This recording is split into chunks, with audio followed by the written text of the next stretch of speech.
ito mga kalinga, panibagong video, panibagong vlog. Gagawa tayo ng video, ng long video dahil puro na lang short at puro reels.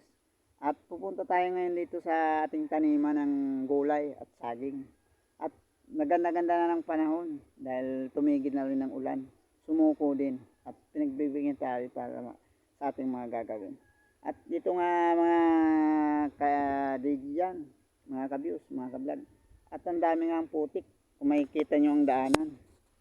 Talagang ano yan ang awas ng ulan. Talagang maano talaga. Talagang ang paa mo.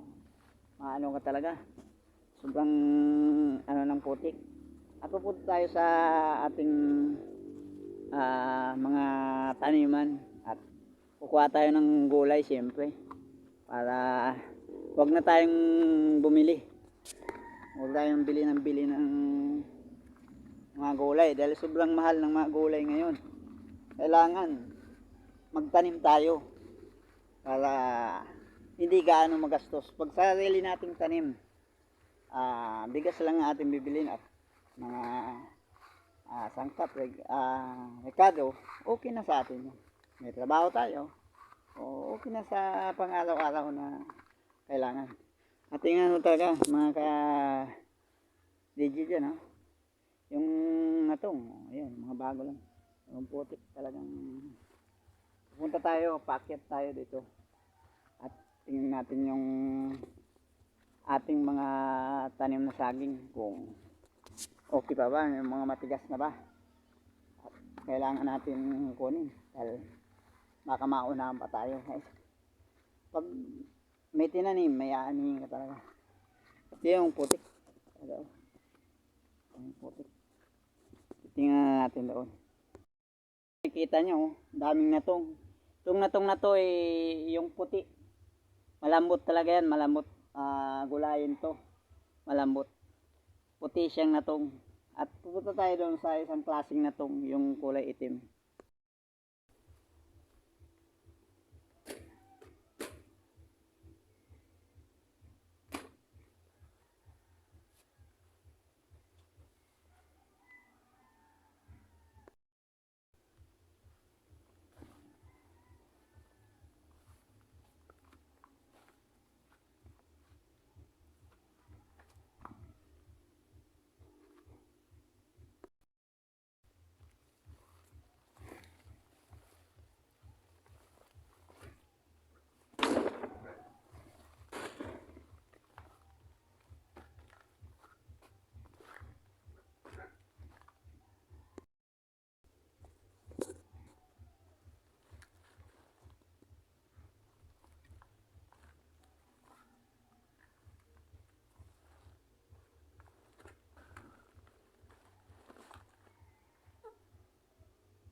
So na nga, yun mga ka-DJ, mga ka-vlog, tigas na siya. Teka, kukunin natin. I-stop muna natin yung camera. At ito nga ang pagpuputol niyan. May technique yan. Pag ganyan, medyo mabigat yan. Kailangan, yung ano mo, medyo mataas para hindi siya bumagsak. Dahil kapag medyo mababa ang ano mo, babagsak siya, masisira yung saging, pwedeng malagas o malaglag. Kaya ang pagputol niyan is dito sa kabila. Wag uutasin. Dahan-dahan lang ang ano niya, ano to. Yan. Para bumagsak siya. Hindi bumagsak agad. Yun. Siya. Bumagsak na siya guys. Medyo natapaan ng mangga. Malapit ng minog. tigas na. Mahaba siya. Ano ko kayo, magtanim kayo. Kung may taniman man lang, kunti ganun, diskarte lang. Pero ito, kunting ilang araw na lang, nagiinog na yan.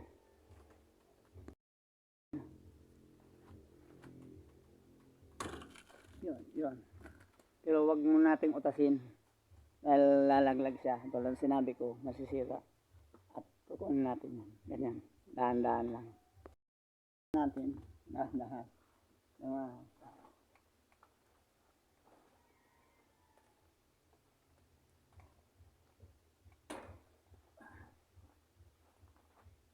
Ito na nga.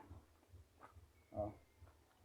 Diba hindi nasira. Hindi dulo kayo, tinamaan yung ano. Hindi kasi tansyado. Yan. Kailangan isagad yung puon para malaman na ikaw yung kumuha. Dahil kapag mataas, hinayaan na lang nakaganyan, ibang kumuha niyan. Yung hindi nagtanim.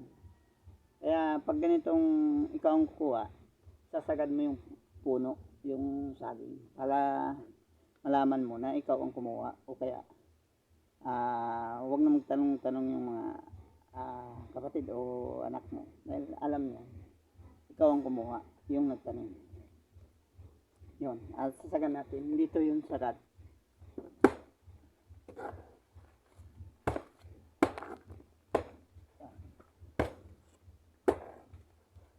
Medyo ano ng itak.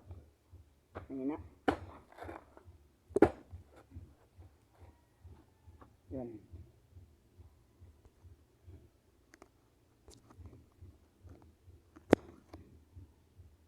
Bumagsak na.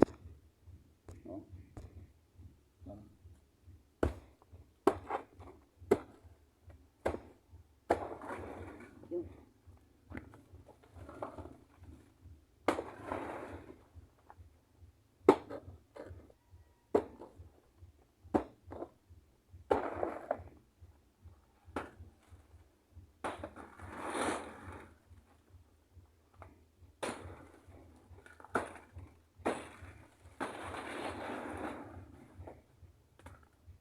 Yun, okay na nga.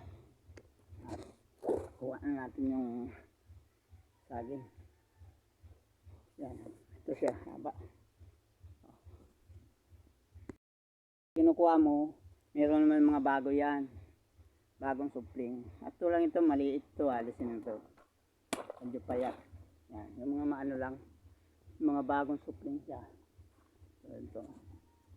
O, meron na tayong dulce. Dito tayo sa taas. Tingnan naman natin yung medyo mga mababa na saging. Mababa yun.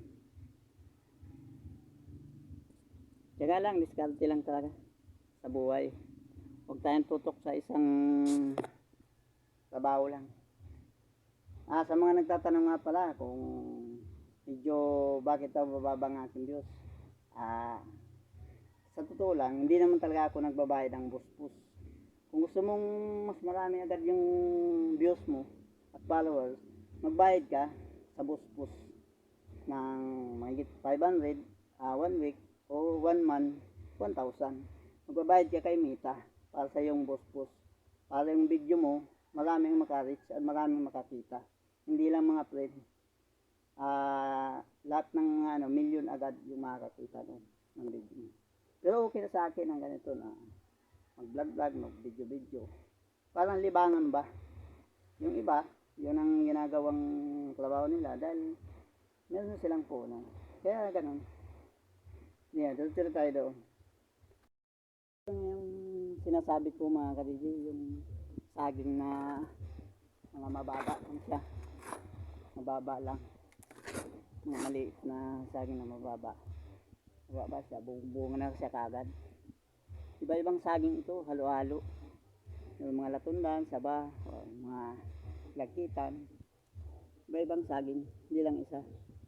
O tingnan nyo kung makikita nyo. Halo-halo ang tanim. May mangga, may nyug, at may ugob. Yan, nyug. Lamansi. Lahat na halo-halo na sa isang tanim. Sisiksikan sila. Sipag lang ang kailangan. Nalakad pa tayo din. Ang bunga nun, yung mababa. Saging niya. Gadaan-daan dyan, madulas talaga. Sana tayo doon sa looban. Kunin natin yung nating saging. Isa lang. O, kung makikita nyo yung ubi dito, ubi yan, sako. Hindi nang tanim ng ubi. At susunod nga, sa dami ng mga duot na ito. Pero nakikinabangan ito ng pagkain ng hayop. At ito sunod nating lilinisan. Sunod nating video. Tataniman natin lahat ng iba-ibang gulay. Tayo. Akin na yung saging natin kinuha. At biga talaga. Ilang sapad. Yung sapad to. Haba. Natin. Papasahan natin. Uwalis tayo. Tanda. At may ginusin na tayo. Meron na tayong gusi sa ating tanim. Hanggang dito lang muna ang ating vlog. Salamat sa panonood. Abangan ulit ang next video. Punta na tayo sa bahay. Salamat sa panonood. Thank you for watching DG Kalinga Vlog. Ang bigat. Wow.